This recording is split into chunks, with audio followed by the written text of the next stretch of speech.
আসসালামু আলাইকুম মৎস্যচাষী ভাই বন্ধুরা, দেশ এবং দেশের বাহির থেকে যে যেখান থেকে আমার এই ভিডিওটি দেখতে পাচ্ছেন, ভিডিওটি ভালো লাগলে এটি সাবস্ক্রাইব করে রাখবেন পরবর্তী নতুন ভিডিও দেখার জন্য।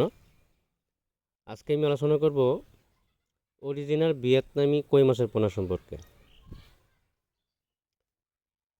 মাছের পোনা যে কোনো হ্যাচারি থেকে সংগ্রহ করবেন,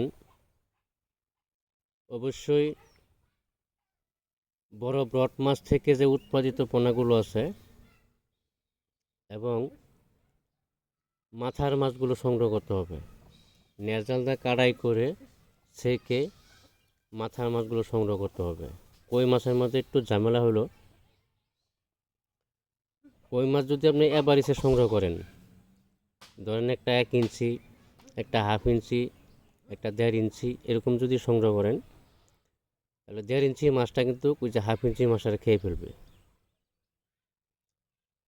অন্য অন্য মাছের থেকে কই মাছটা কিন্তু আপনার ভিয়েতনামি কই মাছটা কিন্তু অন্য ধরনের, একটু একটা মাছ আর একটা মাছের খেয়ে ফেলে।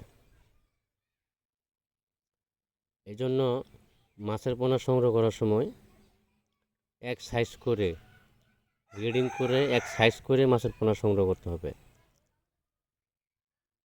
মাছের কই মাছের পোনা পুকুরে মজুত করার সময় অবশ্যই পুকুরের চারপার, পুকুরে যে পার আছে, নেটিং করতে হবে, নেট ফিট করতে হবে, নাহলে বর্ষাকালে বের হয়ে চলে যাবে মাছ কান্তা পায়ে।